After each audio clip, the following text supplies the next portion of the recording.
Assalamualaikum warahmatullahi wabarakatuh dan selamat malam pemirsa. Senang sekali saya Rafika Mustaqimah kembali menjumpai Anda dalam program Dialog Legislasi.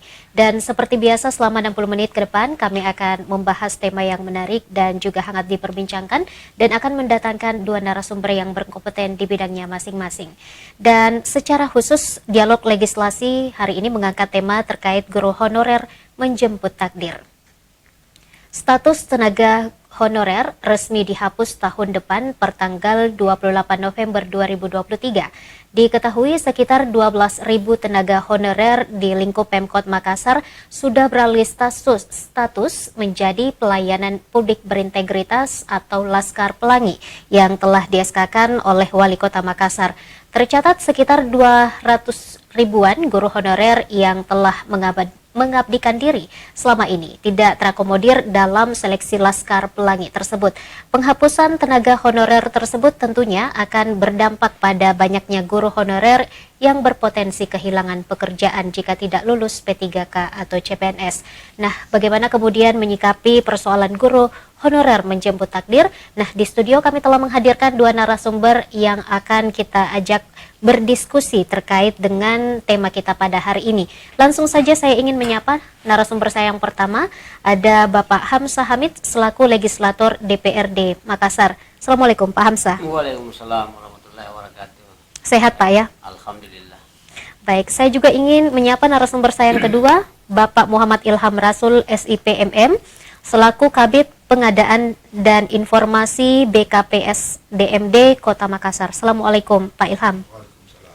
Sehat Pak Ilham? Alhamdulillah sehat. Baik, kita pertama akan membahas guru honorer menjemput takdir. Saya terlebih dahulu ke Pak Hamzah. Langsung saja Pak Hamzah, saya ingin mendengarkan pendapat Anda atau pandangan Anda terkait dengan nasib guru honorer kita di Kota Makassar. Ya. Bismillahirrahmanirrahim. Ya. Saya kira pertama terima kasih kepada Celebes TV yang telah mengundang kami hadir di apa namanya? Di ruangan ini untuk menyampaikan pokok-pokok pikiran bersama Pak Ilham dari DKD. Saya kira menarik sekali tema pada malam hari ini, menjemput takdir para tenaga honorer. Ya, kalau kita dengar-dengar isu atau keresahan warga Kota Makassar, khususnya tenaga pendidik di Kota Makassar, mulai daripada pengumuman tahap pertama kelulusan Laskar Pelangi sampai pada hari ini, saya kira ini masih menyimpan satu persoalan yang sangat luar biasa. Seirama dengan tema pada malam hari ini, menjemput takdir, saya kira justru kebijakan pemutusan kontrak tenaga guru ini justru menghilangkan takdir mereka untuk meraih masa depan. Ya, saya kira itu. Baik, saya kemudian ingin ke Pak Muhammad Ilham. Bagaimana kemudian pandangan Anda terkait dengan guru honorer menjemput takdir selaku Kabid Pengadaan dan Informasi BKPS DMD Kota Makassar? Ya, baik. Terima kasih. Terkait dengan tenaga honorer, tentunya tenaga honorer tenaga pendidikan untuk guru yang berada di dinas pendidikan itu kemarin kita sudah melakukan seleksi Laskar Pelangi atau Laskar Pelayan Publik Berintegritas. Adapun tenaga honorer yang tidak lulus seleksi, terkhususnya tenaga guru itu tetap akan diberi kesempatan untuk ikut seleksi kembali pada akhir tahun 2020 ini. Rencana kami akan membuka lagi seleksi atau evaluasi terhadap keseluruhan Laskar Pelangi, terutama Laskar Pelangi Kota Makassar. Terkait dengan Laskar Pelangi tenaga guru, ini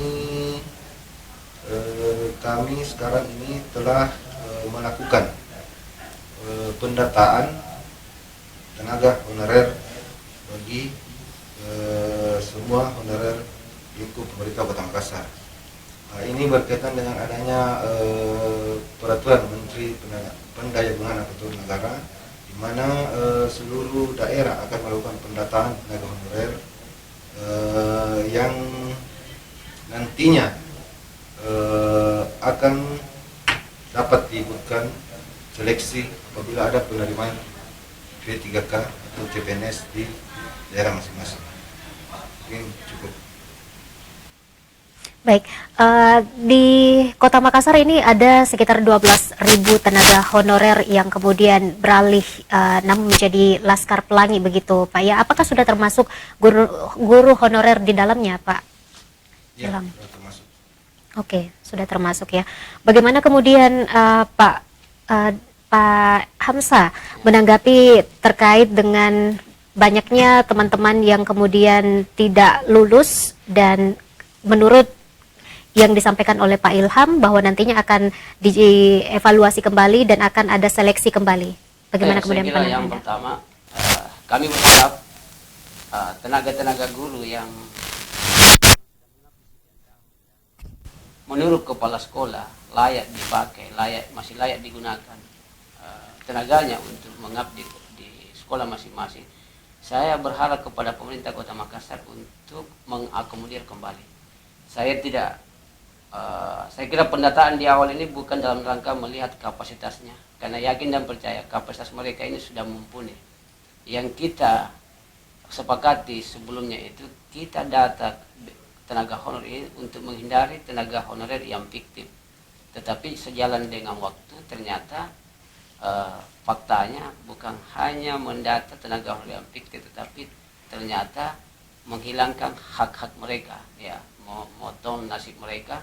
Saya kira ya takdir mereka ini ya hari ini, kalau memang sampai tahun 2022 akhir ini mereka tidak diakomodir, maka pupuslah harapan mereka untuk menjadi tenaga P3K maupun CPNS.